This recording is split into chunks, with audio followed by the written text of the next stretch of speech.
Hello à toutes et à tous, je suis Arthur Plantard et vous écoutez Le Petit Explorer.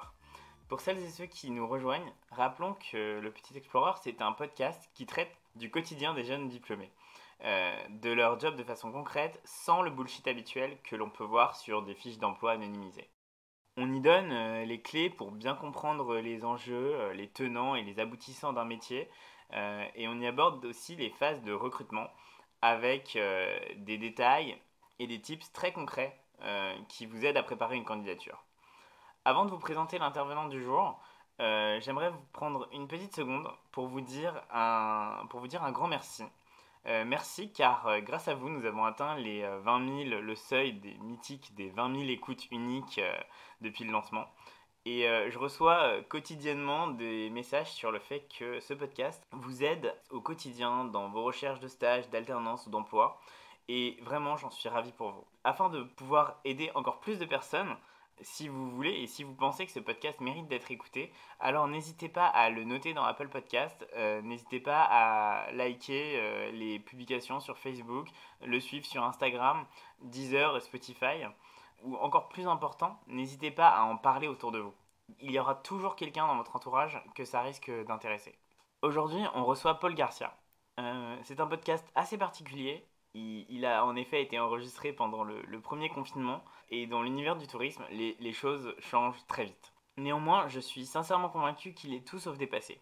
Vous verrez, Paul a plutôt bien anticipé la complexité de la crise dans l'univers du tourisme. Ancien étudiant de Rennes School of Business, très bon ami personnel, Paul est directeur commercial de l'agence de voyage Hostel World à Dublin. Avec lui, on va parler de son ascension éclair dans sa boîte, des cours en école de commerce et de ce qu'il en retient et de ce qu'il faudrait en retenir, l'importance d'aimer son travail pour être vraiment productif, mais on va aussi parler de l'impact de la crise sur le tourisme en tant que secteur d'emploi et comment se démarquer des autres sur une même candidature, et même comment prendre le contrôle de son propre entretien. Allez, j'arrête de parler, vous avez sûrement très hâte de l'écouter vous raconter ça lui-même. Et nous, on se retrouve comme d'habitude juste après. Bonne écoute et à plus tard.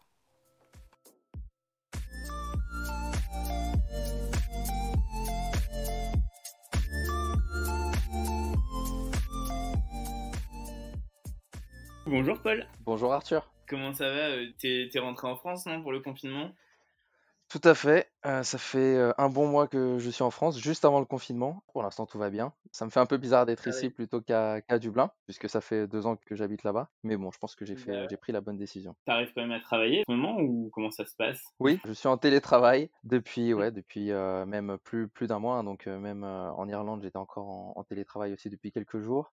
Et pour l'instant, ce qu'on fait avec l'équipe, c'est que voilà, tous les jours de la semaine, on fait un catch-up, on se voit entre nous, enfin voilà, on est avec les caméras. Donc voilà, on essaie vraiment de garder le contact. Et pour l'instant, toute l'entreprise est en train de travailler comme ça, hein. Donc c'est une entreprise d'environ 300 salariés. Et pour l'instant, ça se passe très bien à ce niveau-là. C'est pas ça qui nous pose problème. Il y a d'autres choses qui nous posent problème, mais pas ça. Bah tu m'étonnes, bah, on va rentrer dans le vif du sujet, hein. Paul, tu peux nous dire un petit peu qu'est-ce que tu fais? Les gens vont comprendre tout de suite, je pense. D'accord, donc je travaille dans le tourisme. Je travaille pour une agence de voyage internationale qui s'appelle Hostel World. Peut-être que certains Ouais. d'entre vous connaissent. Le public est plutôt américain, australien. On est plus sur les pays anglophones, mais il y a quand même quelques Français qui connaissent et c'est surtout à travers les jeunes puisqu'on travaille avec des auberges de jeunesse. Donc voilà, notre travail c'est de vendre des voyages à des gens qui vont partir en année de césure ou qui vont faire voilà une année sabbatique, ce genre de choses-là, et ou qui vont même partir juste pour un week-end, hein, mais plutôt dans la population jeune et à travers le monde en auberge de jeunesse. Tu viens de l'ESCRN aussi. Tu peux nous raconter un petit peu ton parcours? Qu'est-ce qui t'a amené ici à Hostel World? Bien sûr, moi je suis né à Madrid, donc je suis hispano-français de père espagnol et de mère française. J'ai fait à peu près la moitié de Ouais. ma vie en Espagne et j'ai fait l'autre moitié en France. J'ai fait ma prépa dans mon lycée, donc prépa HEC pendant 2 ans. Et après, donc je suis arrivé à l'ESRN. À partir de là, j'ai fait le programme basique. Ensuite, j'ai fait mon Erasmus en Irlande du Nord. Je suis revenu faire mes stages de césure à Barcelone. Donc j'ai fait mes 2 stages de césure à Barcelone, dans une agence de voyage et dans un hôtel. On aura peut-être l'occasion d'en parler plus tard. Et après, j'ai fait Ouais. mon master en sport, loisirs et tourisme. Le temps dira si c'était une bonne idée en vue des situations actuelles, mais et à partir de là, je suis parti en Irlande où je travaille actuellement du coup à Hostelworld. D'accord. Qu'est-ce que tu retiens en fait de ta période en école de commerce? Alors, ce que je retiens de ma période en école de commerce, c'est que quand on arrive à l'école, j'ai l'impression qu'on est vraiment des bleus, on est des bébés en fait. Même si on a fait une prépa et que c'est très difficile, bon, il n'y a pas que des gens qui arrivent avec un profil de prépa, mais quand même, en fait, on a la méthode, mais on n'a jamais travaillé en entreprise, on est encore vraiment un peu, Ouais, c'est vrai. entre guillemets, des gamins. Et ce que j'ai remarqué, c'est qu'à la sortie de l'école, on a été transformés en fait. Après 4 ans, entre les stages, les cours, alors forcément, il y a de tout, hein. Comme partout, il va y avoir des bons profs, des mauvais profs, il va y avoir des cours plus intéressants que d'autres, et finalement, après, c'est ça qui va pouvoir nous éclairer sur quel est le parcours qu'on veut suivre. Mais ce que je retiens, c'est, voilà, on arrive, on est des bébés, on sort, on est des professionnels. Et c'est ça le plus important. Mmh. Ah, c'est un beau, c'est un beau learning de ta formation en tout cas. Et du coup, tu as pu faire une expérience associative, quand même pendant l'ESC ou? Oui, alors à l'ESC, c'est obligatoire d'avoir une expérience associative. J'en ai même eu deux. Yes. Puisque d'abord, j'ai listé BDS. Donc pour ceux qui ne savent pas ce que c'est que les listes, c'est voilà, en début d'année, il faut faire campagne pour le bureau des élèves et le bureau des sports. Et donc moi, j'avais été dans le bureau des sports, enfin en tout cas en liste, et nous avions perdu. Donc j'avais dû me retrouver dans une autre association, et c'est là que je suis arrivé à Welcome. C'est l'association qui s'occupe des étudiants internationaux. Et voilà, bah, moi j'étais Mmh. coordinateur d'événements chez Welcome, et voilà, encore une fois, c'était une très bonne expérience de travailler en équipe avec des hauts et des bas, vu qu'on choisit pas avec qui on travaille. Donc voilà, faut faire avec, on n'est pas Ouais, bien forcément sûr. avec nos potes. Et d'un autre côté, c'était fantastique de pouvoir être au contact des internationaux et de les aider à découvrir la France, à découvrir l'école. Enfin voilà, on organisait plein de trucs pour eux, et j'en retiens une très bonne expérience. Avec quelques anecdotes drôles, mais bon, je sais pas si on a le temps pour les anecdotes.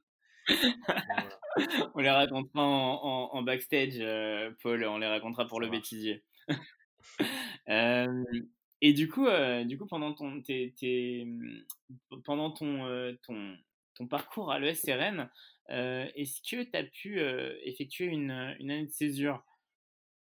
Oui, donc une fois que j'avais fini mon Erasmus en Irlande du Nord, j'ai Ouais, effectué ma césure à Barcelone.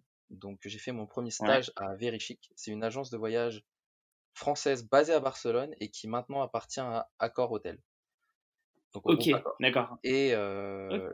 j'ai rejoint le département des opérations, qui est composé Ouais, d'une vingtaine d'agents et qui est divisé en deux secteurs. Donc en fait, dans les opérations, il y a l'après-vente et la vente.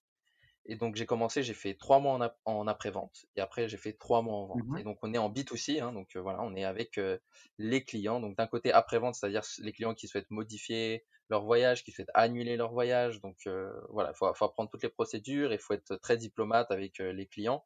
Et également en fait faire la relation avec les hôtels, hein. Donc ça veut dire qu'on parle aux hôtels et en même temps on parle aux clients. Et du coup moi dans cette partie-là, donc j'avais les clients français, et moi en termes Ouais, d'hôtel, surtout quand il y avait un problème avec un hôtel espagnol, c'était ou hispanophone, c'était toujours moi qui l'avais du coup, puisque j'étais l'hispanophone du service client. Et là où en oui, fait ça a été forcément. la révélation, c'est que moi je partais avec un a priori, même si on avait eu des cours en technique de vente, etc., je partais avec un très mauvais a priori sur la vente. Je pensais que ça allait pas être pour moi, que c'était pas quelque chose qui me plaisait. Et en fait, quand je suis passé en vente, Mmh.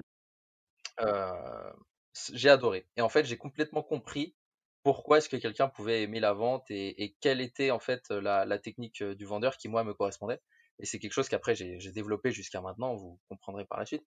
Mais du coup, ça s'appelle du consultative selling, et c'est-à-dire qu'en fait, on aide nos clients à réserver ou à trouver les bonnes solutions pour qu'ils soient heureux. En fait, j'avais l'impression de faire plus de clients heureux quand j'étais en vente que quand j'étais en après-vente, alors qu'en après-vente, on est en train de résoudre leurs problèmes. Donc vraiment, et en plus Ouais, j'étais très d'accord. fort puisque dès le premier mois, j'étais déjà top performer de l'équipe de vente en termes de valeur et de Mmh. volume de mes ventes. Donc forcément, ça veut dire que ça marchait bien, et en fait, j'adorais la relation avec mes clients. Juste en 3 mois, il y a plusieurs clients qui sont passés plusieurs fois par mois, qui voilà, j'étais vraiment devenu leur consultant.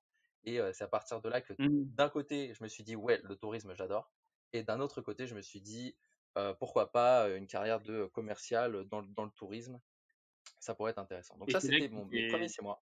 OK. Oui, vas-y. Et après tu es passé au Majestic après? C'est ça, exactement. J'ai trouvé un stage en fait à 500 mètres d'où se trouve l'agence de voyage.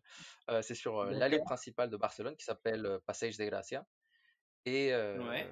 j'ai fait un stage là-bas de 5 mois au Majestic, où j'étais assistant de direction. Donc là, j'ai eu vraiment de la chance parce qu'en Alors fait, le j'ai Majestic envoyé ma le candidature en candidat libre. Donc, ça prouve bien ouais. que c'est possible de trouver un stage en envoyant candidature libre. Il ne faut pas que, Tout à il fait. ne faut pas que répondre à des offres, mais bien s'il y a une entreprise qui vous plaît vraiment, n'hésitez pas à envoyer votre candidature libre. Et donc, du coup, je suis arrivé là-bas, Mhm. j'ai fait un entretien pour une position dont je ne connaissais pas le titre finalement, puisqu'ils m'ont juste appelé, ils m'ont dit, voilà, on Ouais. souhaiterait vous interviewer.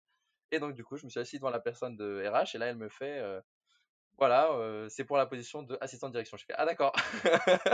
Donc, j'ai eu à la fois Et- une chance énorme que ça me tombe dessus comme ça, et en même temps, j'ai bien saisi ma chance. Donc, voilà, une Oui, semaine oui, après que oui, j'ai c'est fini, sûr. Ah. j'ai commencé au Majestic. Et Mhm. c'est là où j'ai connu en fait l'un des deux grands mentors de ma carrière. C'est quelqu'un qui s'appelle Jean-Marie Le Gall, qui est toujours à Barcelone, qui est maintenant le directeur d'un autre hôtel 5 étoiles. Et en fait, donc c'est un Français qui est directeur d'un hôtel catalan, d'un des plus prestigieux, et qui vient du Plaza Athénée de Paris. Donc voilà, il avait été dans un hôtel D'accord. très prestigieux parisien, Ouais. en tant que directeur marketing. Et en fait, on a tout de suite eu une excellente relation. Donc voilà, moi j'ai aidé l'équipe de direction, qui était composée de 3 personnes, plus moi.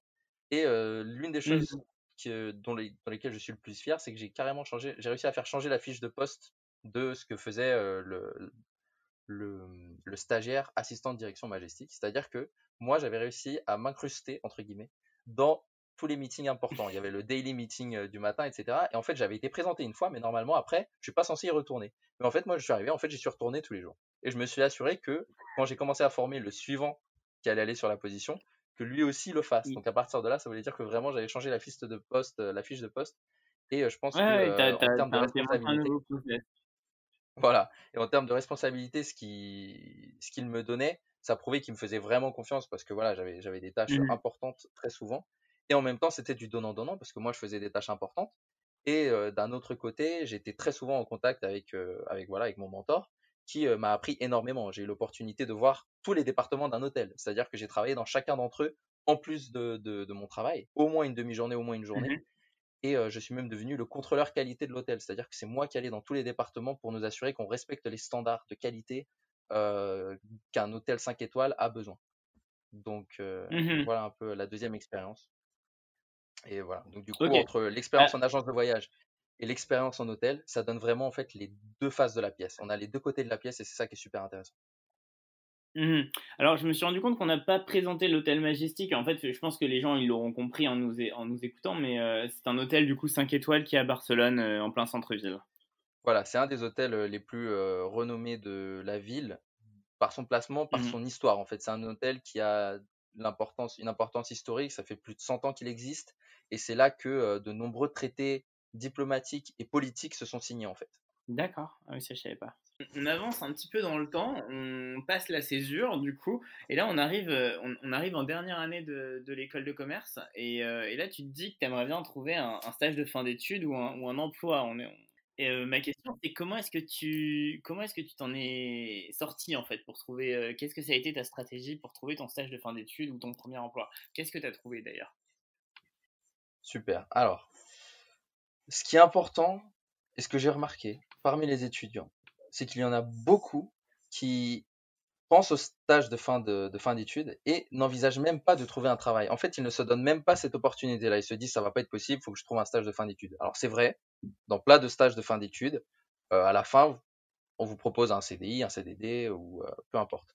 Mais je trouve Mhm. que c'est dommage de ne pas tenter le coup de trouver directement un travail qui va être mieux payé que le stage, vous allez avoir plus de responsabilités. Moi, c'est vrai que quand même, après mes 2 stages, je me disais que j'allais avoir, enfin, en faire encore. On en a fait un en plus en première année, donc ça allait être mon 4e stage.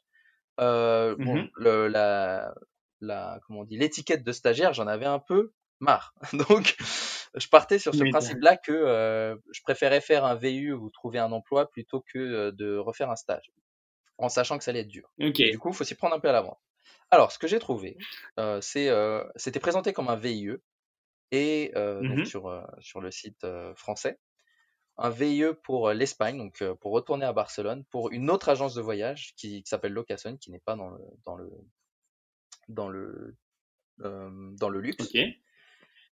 Et finalement, on a négocié avec Locason et à la place d'être un VIE, on était passé sur un CDD avec option de CDI derrière.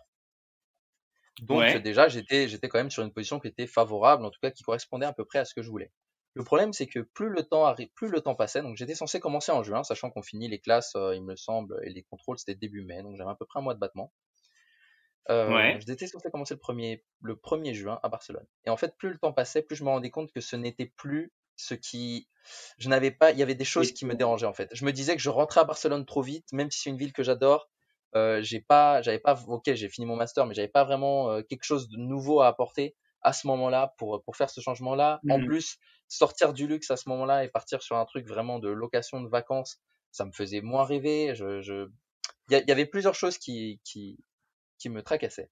Donc finalement, ce que j'ai Ah fait, oui, c'est oui. qu'avant d'y aller, j'ai quand même remis en question. Ça n'a pas été facile, mais je me suis remis en question et j'ai dit bon, le temps a un peu passé, mais je vais quand même essayer de trouver quelque chose qui me correspond encore plus et où je vais grandir encore plus. Donc toujours dans le tourisme, hein, mais voilà. Donc j'ai pris le risque de refuser à peu près au dernier moment cette offre-là et de me remettre en recherche d'emploi. Et cette fois-ci, j'ai plus regardé à l'Irlande parce que c'est un pays anglophone, donc c'est un pays Mhm. que j'adore vu que j'ai déjà été en Irlande du Nord et je préfère l'Irlande à l'Angleterre en général, en tout cas ouais, au United Kingdom.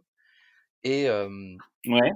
et j'ai commencé par envoyer à environ une centaine d'entreprises sportives et touristiques mon CV, mais j'étais en France, donc je n'étais pas là-bas physiquement, je faisais toute cette recherche depuis la France. Et franchement, c'était très dur parce que forcément, l'ESC n'a pas de renommée, ou en tout cas une moindre renommée, très peu de gens connaissent par rapport à la renommée qu'elle peut avoir en France, même si c'est une école qui est très internationale, on est très préparé, mais quand même, la Oui, oui. renommée en Irlande ne connaissent pas forcément notre école, ils connaissent pas Ouais. forcément Very Chic, ils connaissent pas forcément le Majestic, alors qu'en Espagne tout le monde connaîtrait par exemple. Ça veut dire que Ouais. en n'ayant jamais habité en Irlande, je leur donne quand même pas une énorme garantie. Ils se disent, qui c'est ce petit Français C'est sûr. qui a envie de postuler dans un hôtel irlandais. Donc je comprenais il y allait avoir cette difficulté. Et en plus, vu que j'allais devoir payer mon loyer, tout payer, avec un salaire de stagiaire, l'Irlande est très chère au niveau des loyers, Des ça il faut loyers. le savoir. Donc avec un salaire de D'accord. stagiaire, j'allais pas pouvoir m'en sortir. Donc là, c'était, si jamais je voulais faire ça, il fallait que ce soit un travail, oui, enfin c'était obligatoire. Donc, après avoir envoyé son CV et qu'il y ait quelques retours, mais vraiment rien de bien concluant, j'ai fini par Mhm. tomber sur deux offres intéressantes le même jour dans le secteur touristique pour deux agences de voyage, donc Hostel World et une autre Ouais. agence qui s'appelle Camino Ways, qui s'occupe de routes sur le chemin de Saint-Jacques-de-Compostelle en Espagne, mais qui est basée en Irlande. Et en fait, Mhm. tout correspondait parfaitement à mon parcours, c'est-à-dire que j'avais vraiment le profil idéal pour ces deux positions-là. Ouais. Le seul problème, c'est qu'en fait, en plus du français et de l'anglais, il me demandait de l'italien. Alors moi, forcément, je suis bilingue De anglais, l'italien. enfin, je suis bilingue français-espagnol. J'ai un anglais professionnel parfait et j'ai pas d'italien du tout. Enfin, à ce moment-là, j'en avais pas. Et donc, du coup, là, je suis parti dans l'idée folle d'apprendre l'italien en 2 semaines. Donc, c'est-à-dire que j'allais changer mon CV, changer mon LinkedIn. J'ai tout changé. J'ai envoyé mes candidatures et après, j'ai juste cru. Je me suis dit, là, j'ai vraiment le CV parfait, c'est obligé qu'il m'appelle. Donc, à partir de là, Ouais, je suis d'accord. parti dans l'optique que j'allais me faire appeler. Et donc, Mhm. je me suis mis à apprendre l'italien en 2 semaines, avec un plan très très précis. On va pas le détailler parce que sinon ça prendrait beaucoup de temps. Mais disons qu'en 2 semaines, j'avais réussi à avoir un niveau pour tenir totalement un entretien, pour tout comprendre. Il faut savoir que l'italien ressemble quand même à l'espagnol et au français. Donc, si j'arrive à appliquer un filtre dessus, je me suis dit que ça pouvait le faire. Et c'est exactement ce qui s'est passé. C'est-à-dire que j'ai fait plusieurs entretiens à travers la France, enfin en France, et Ouais. je me suis fait appeler du coup pour des entretiens définitifs en Irlande. J'ai pris un vol aller, ma valise. Je suis parti en Irlande. En une semaine, j'ai fait mes deux Ouais. entretiens Ouais. et j'ai eu les deux positions. Donc, du coup, j'ai même eu l'embarras du choix. Et donc, du coup, j'ai choisi Hostel World pour sa renommée parce que c'est quand même une entreprise qui est plus grande que l'autre. Et la position Mhm. m'attirait un peu plus. Donc, je suis devenu Group Travel Specialist pour Hostel World Group. Donc, en fait, je m'occupais des réservations de groupes et la relation partenaire avec nos auberges de jeunesse chez qui on vend les groupes. Donc, il y avait vraiment un côté B2B et B2C, sachant que quand on vend à des groupes, on vend aussi à des écoles, etc. Et donc, du coup, j'ai eu le marché Bien sûr. français, belge, une partie du marché italien, du coup, je me partageais avec une Donc tu italienne as native. parlé italien pendant ton expérience? Voilà, exactement. Donc en fait, c'était une situation un peu, parce que même si j'ai réussi à apprendre l'italien en 2 semaines, en tout cas assez pour travailler en italien, ça me demandait un effort mental énorme. Donc forcément, les premiers mois, Bien sûr. c'est pas qu'ils ont été difficiles, ils ont été difficiles pour moi, mais au niveau de l'entreprise, ça se voyait pas. C'est-à-dire que moi, j'avais mes résultats, je faisais mes ventes avec les Italiens, avec les Français, avec tout le monde. C'est juste que moi, j'arrivais lessivé Mhm. à la maison, quoi. Après avoir parlé toute la journée en italien, j'en pouvais plus. Mais vu que c'est une langue que j'adore, bah, en fait, ça m'a permis de la consolider, quoi. C'est-à-dire que je venais de l'avoir appris fraîchement, et du coup, bah, j'ai continué, et puis maintenant, j'ai un très bon niveau d'italien. Donc voilà, je Mhm. suis fluent Donc, comme quoi, maintenant. quand on veut, on peut, quoi. Donc voilà, donc si je devais donner un conseil, c'est un, Exactement. ne vous limitez pas à chercher des stages de fin d'études, même si vous en trouvez un, c'est très bien, mais contemplez aussi la possibilité de trouver directement un travail. Et la deuxième, c'est ne vous découragez pas. Mettez-vous en question constamment, essayez de comprendre si jamais vous n'avez pas de réponse. Ne remettez pas en cause vos compétences, ne doutez pas de vous et continuez, continuez, continuez jusqu'à ce que ça passe et essayez de ne pas vous rabattre sur quelque chose de moyen. Parfois, Mhm. on est dans l'obligation, surtout s'il y a une deadline, mais je dirais que normalement, si on se donne vraiment à fond, avec un profil d'école de commerce, on trouve un truc bien. Voilà. Mhm. Ok. Bah, je pense qu'il y en a beaucoup qui vont être contents de t'entendre, hein, du coup, Paul. Merci. Euh, Quand on prend tes missions de gros spécialiste, du coup, chez Hostel World, est-ce que tu peux nous dire, tu peux nous détailler un petit peu ta journée type, par exemple? Alors, je pense que là, ce qui est important de mentionner, c'est que du coup, Group Travel Specialist, la position pour laquelle je suis entré à Hostel World, je ne l'ai eu que pendant 4 mois. Parce qu'au bout de 4 mois, il y a une restructuration dans l'entreprise. Mon département disparaissait, celui des groupes.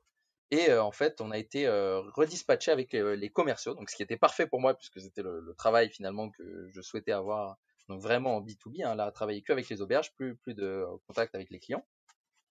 Mhm. Et en fait, j'ai eu une promotion. Donc, ça veut dire que ça faisait 4 mois que j'étais dans l'entreprise, 23 ans, et j'ai eu une promotion. Et d'ailleurs, là, c'est vraiment où je me suis rendu compte qu'il fallait que je remercie l'école de commerce, donc dans ce cas-là, Rennes School of Business, parce Mhm. que c'est grâce aux enseignements de l'école que j'ai eu la promotion et que j'ai pu me démarquer des autres qui avaient peut-être des études de tourisme, mais qui n'avaient pas des études purement business et ensuite combinées avec du tourisme. Donc, quand on utilise les PSTEL, on avait très peu d'infos en fait pour préparer notre étude de cas pour la promotion.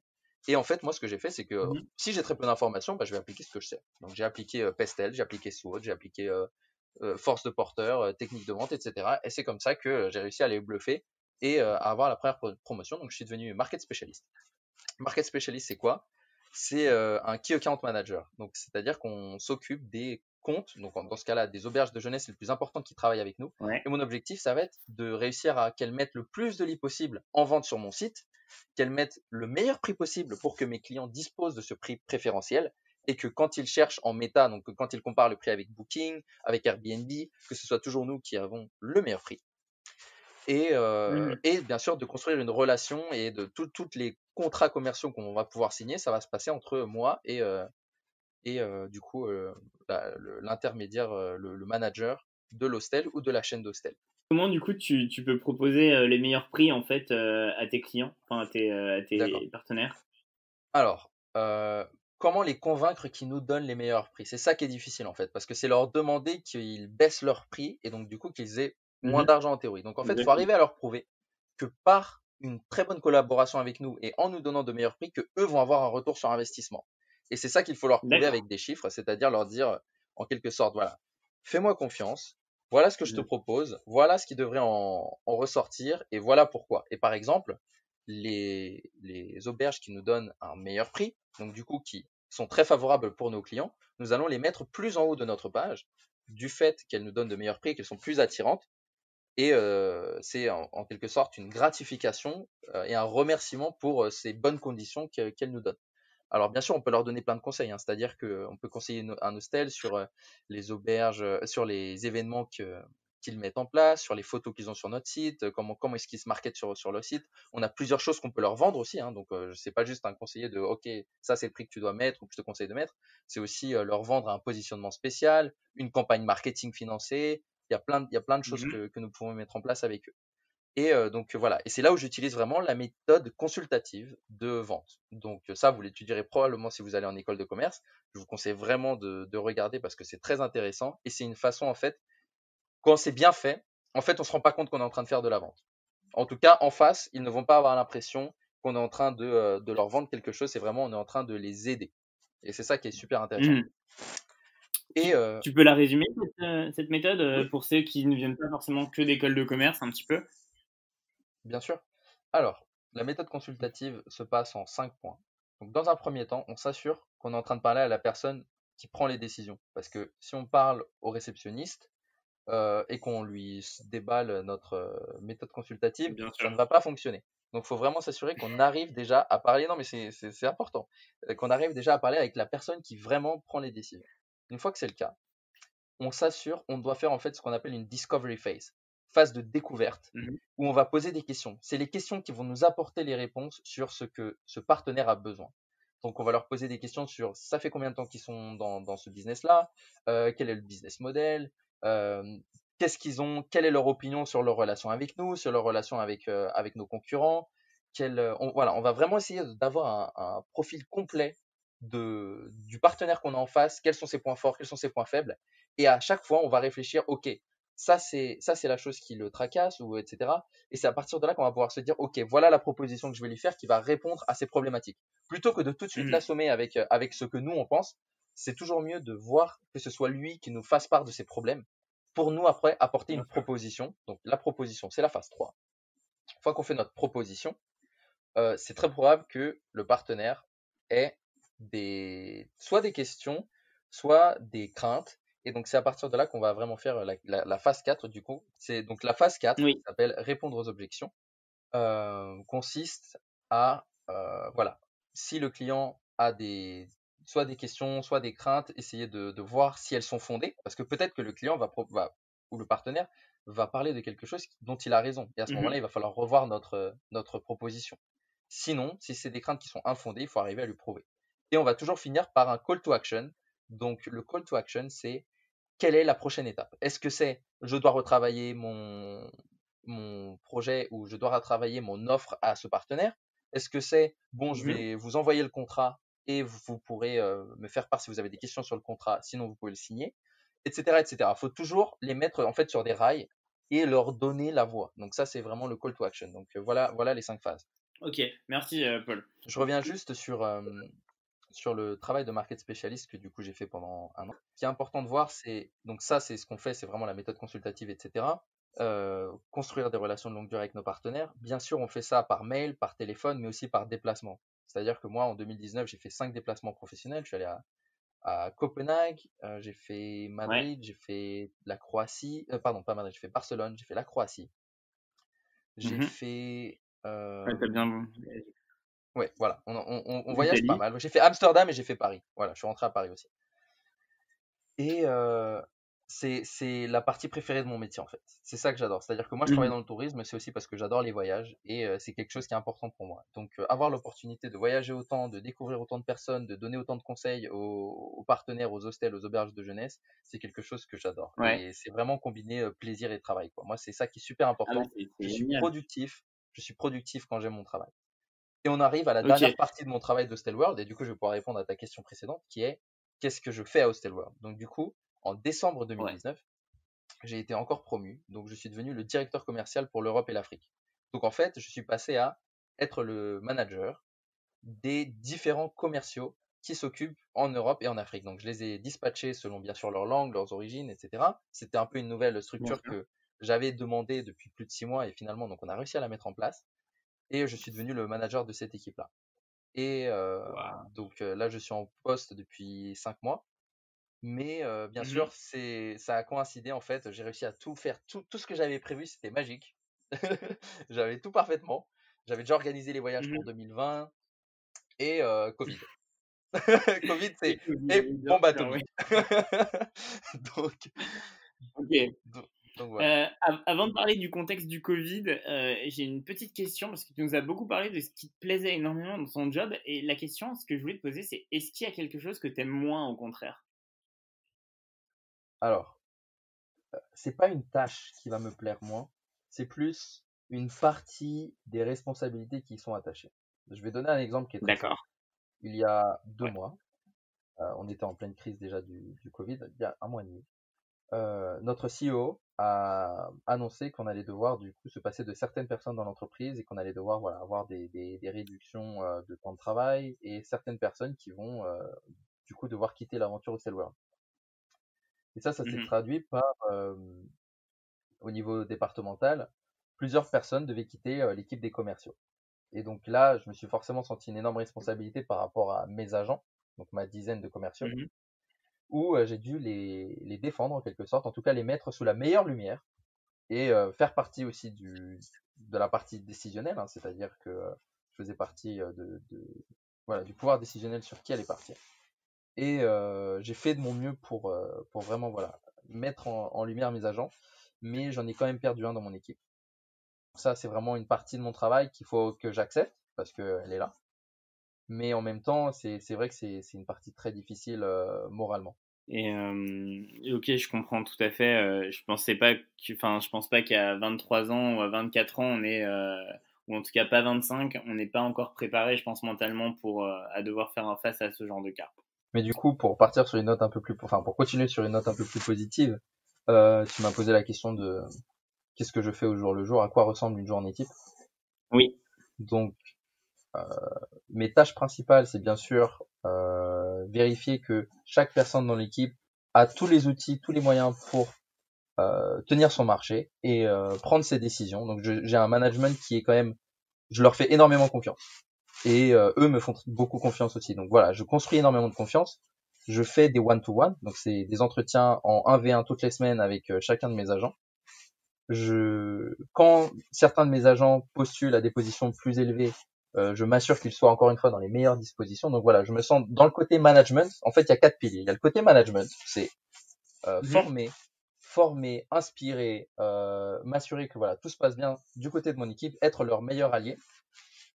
Il y a Mhm. le côté stratégique, c'est-à-dire qu'au niveau du marché, donc de l'Europe et de l'Afrique, je dois prendre les décisions stratégiques pour que nous développions le marché le plus possible, qu'on ait le plus d'auberges possible et qu'on ait le meilleur prix possible. Et surtout essayer de comparer avec la demande, c'est-à-dire que si on a énormément de demandes pour une ville en particulier, donc là c'est vraiment on travaille avec d'autres départements, le marketing, etc.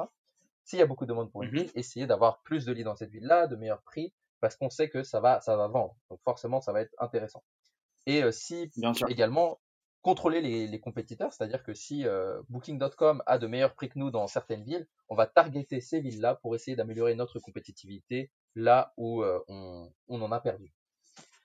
Donc ça, c'est le pilier stratégique. Le troisième pilier, Mhm. c'est le commercial, c'est-à-dire que je m'occupe encore de certains comptes principaux, tant en France qu'en Allemagne, dans plusieurs pays. J'ai encore certains comptes qui sont sous mon nom, donc comme ça, c'est bien parce qu'une petite partie de mon temps, je continue à être au contact du terrain. J'avais pas envie de complètement perdre ça et de juste passer dans du management. Donc il y a voilà des Mhm. comptes clés avec qui j'étais déjà en contact sur mon poste précédent que j'ai gardé. Que tu dirais garder. Mhm. Et le quatrième pilier, qui est un de mes préférés, c'est d'être un peu le brand ambassador dans l'Europe et dans l'Afrique pour Hostel World, à travers des conférences, c'est-à-dire que je suis invité à des conférences organisées dans le secteur. On organise plein de webinars, même avant la crise du Mhm. Covid. Maintenant, on en fait encore plus, mais même avant la crise de Covid, on en faisait beaucoup.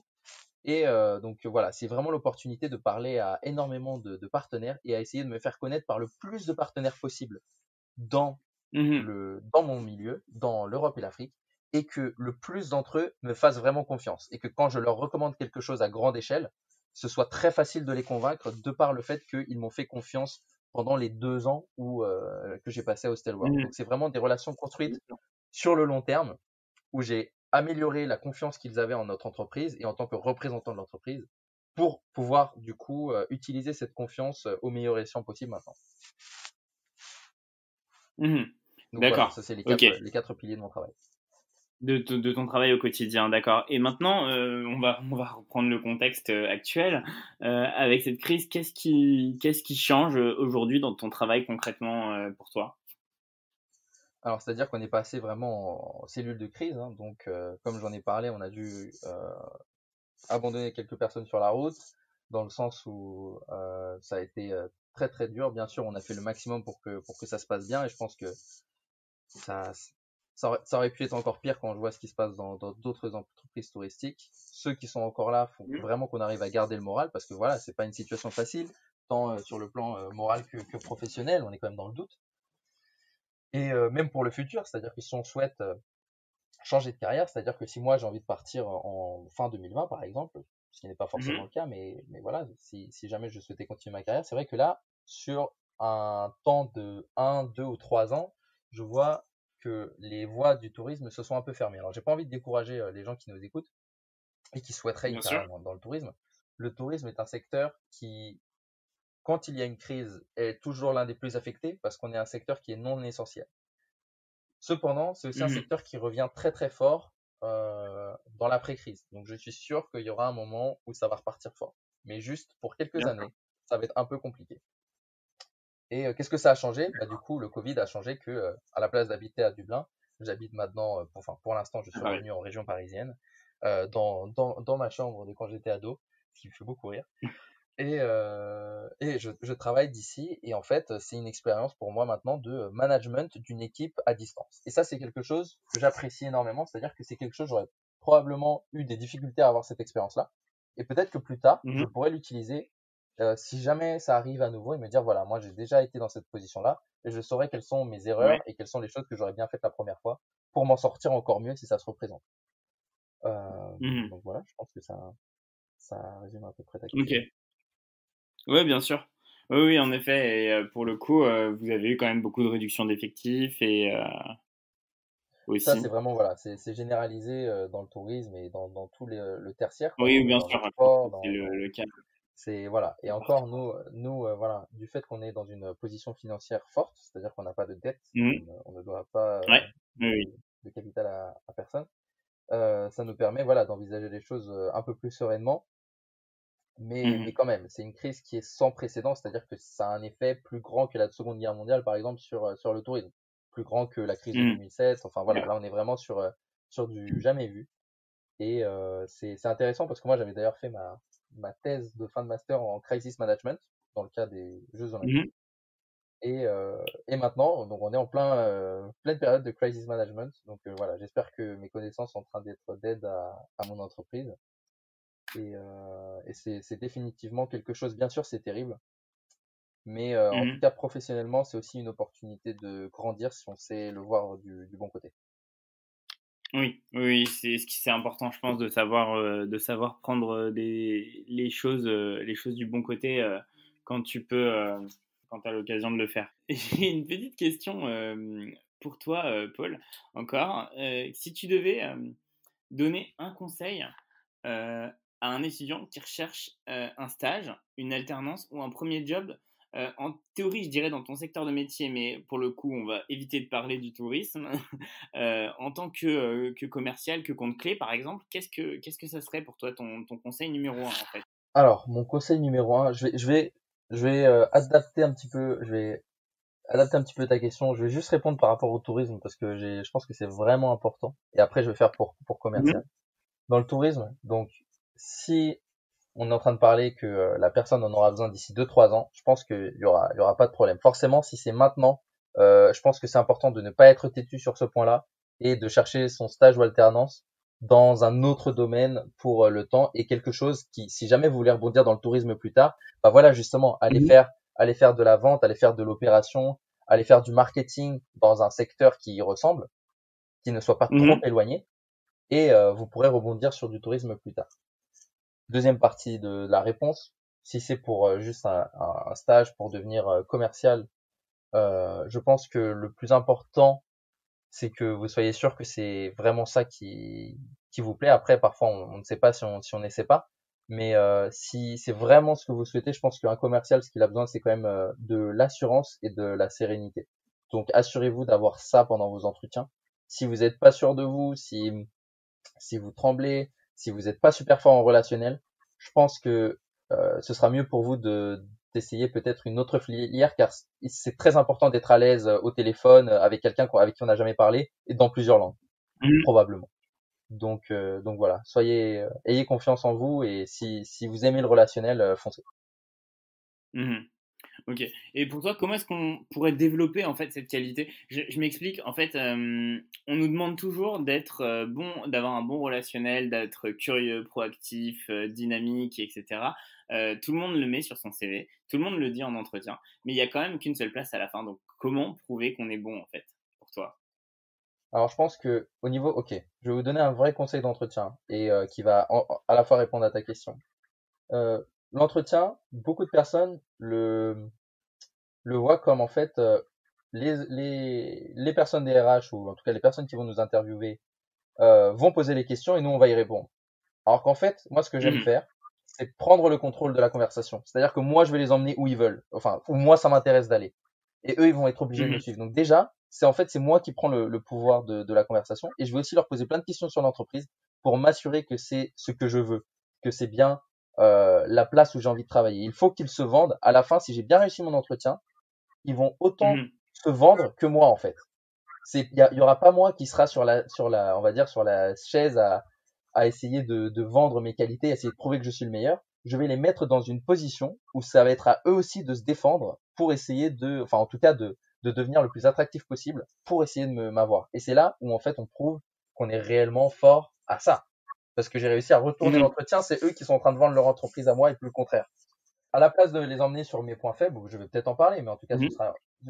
je leur en parlerai si Mhm. c'est à mon avantage. C'est-à-dire que je vais vraiment les emmener sur les choses qui vont être importantes. Parce que sinon, les personnes qui nous font des entretiens, parfois, ils vont pas savoir nous emmener là où on va se mettre en valeur. Il y a personne qui peut vous mettre mieux en valeur que vous-même. Donc, à partir de là, faites le maximum pour que pendant l'entretien, vous vous mettiez en valeur. Et ça passe souvent par arriver à contrôler l'entretien et à amener les personnes avec qui on est en train de le faire là où on veut. D'accord. Ouais, je vois très bien ce que tu veux dire. Écoute, c'est très clair. Euh, j'ai une petite conclusion à faire pour ce podcast, Paul, si tu veux bien. Je la pose à tous mes invités, cette question. C'est que si tu avais un message à faire passer, un seul message à faire passer, qu'est-ce que tu choisirais en fait dans ce podcast pour que les gens ils s'en Alors, rappellent? pour moi, le message, c'est faites quelque chose qui vous plaît. Recherchez quelque chose qui va réellement vous plaire. Vous avez le droit de vous tromper, mais si vous vous trompez, bah, cherchez ailleurs. Parce que vous serez Mhm. jamais meilleur que lorsque vous êtes clairement passionné par ce que vous faites. Dans mon cas, c'est le tourisme et le sport. Donc à la limite, je pourrais changer. Mais si vous êtes passionné par quelque chose d'autre, foncez dans ça. Ok, bah écoute, merci beaucoup, Paul. C'était un plaisir de t'avoir. Eh ben, merci de m'avoir invité, Arthur. Ça m'a fait très plaisir. Et j'espère que ça va pouvoir aider C'est... quelques personnes à trouver leur chemin. J'en ai aucun doute. J'en ai aucun doute. Ça fait toujours du bien d'entendre quelqu'un qui a bien réussi, qui fonce et qui ne s'arrêtera pas. Bah, espérons.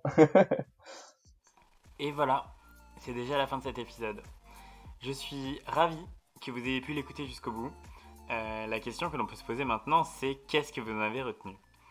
Pour ma part, au risque de faire sourire les personnes qui me connaissent, j'insisterai, comme dit en introduction, sur l'importance de prendre un travail que l'on aime profondément, et également sur le fait d'être ambitieux dans ce que l'on recherche.